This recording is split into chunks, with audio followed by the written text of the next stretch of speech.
how do you pronounce this sentence? Try it.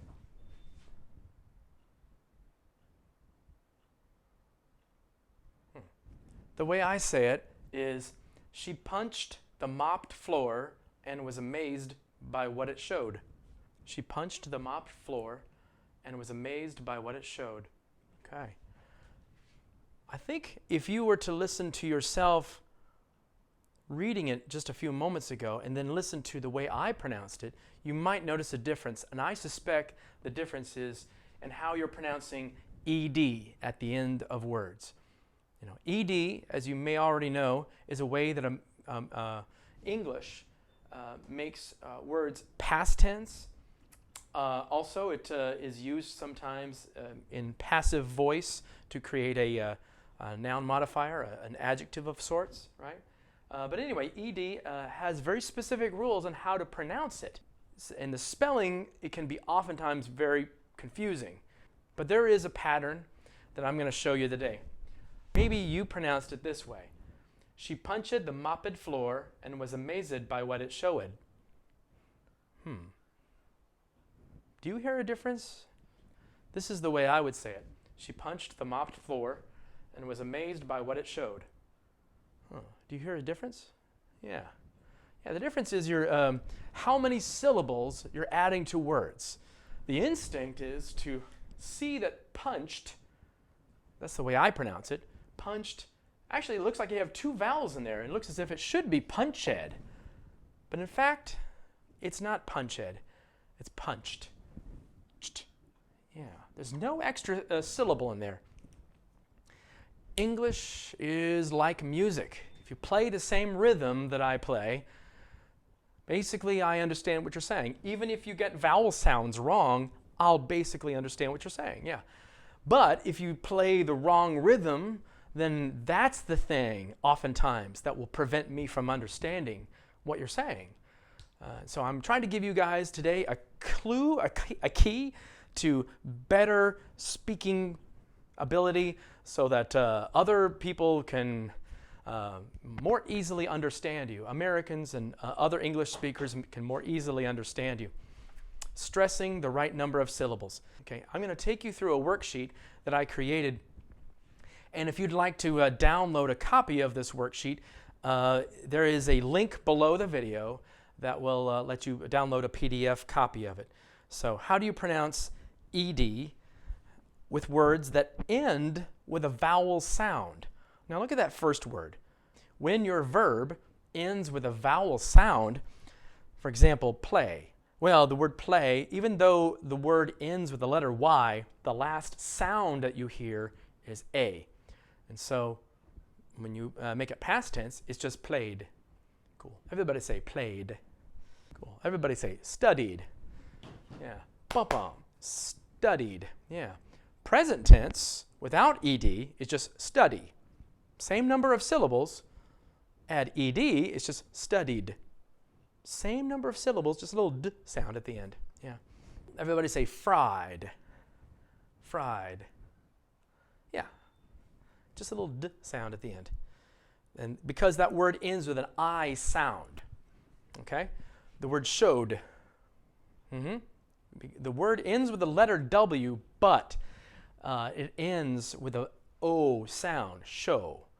And so when you pronounce ed at the end, it becomes this d sound. That's all it is, just a little d. Showed. Okay? Last one here, glued. Glued. Notice the first list here is A, E, I, O, U. Just the vowel sounds. When the word ends with a vowel sound, okay, then all you do is make it d.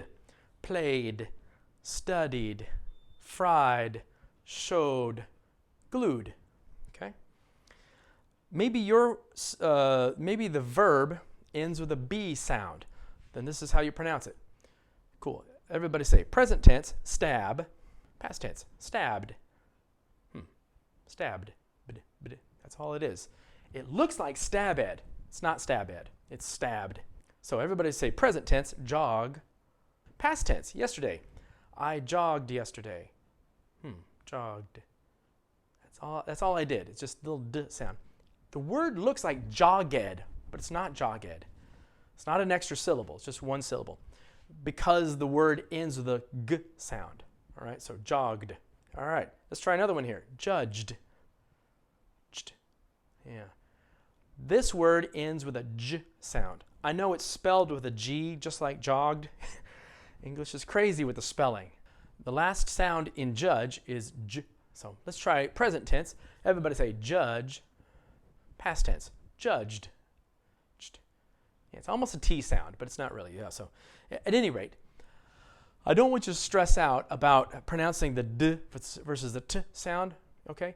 What I'm trying to emphasize is even though this word looks like it's two syllables, really it's just one syllable. So if you were to use the present tense verb, I will judge the contest tomorrow, that's actually future tense, but I'm using the base form of the verb. I will judge the contest tomorrow. Let's put it in past tense. I judged the contest yesterday. I judged the contest yesterday. Judged the contest. Judged the contest. Very small sound. You know, that's Americans aren't listening for that little d sound, really.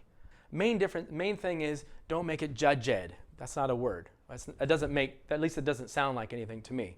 So, I judged the contest yesterday. Skill, skilled, skilled. Let's try some other examples. All right. Climbed, canned, cared, loved, vd. That's all it is. It looks like I'm saying loved, but no, it's just loved. I loved that movie. I loved that movie. It's almost like you're saying love present tense, and I'll hear basically the same thing as far as pronunciation is concerned. The problem is that when you read it, it looks like loved. It's not loved. That's two syllables. It's just one, loved.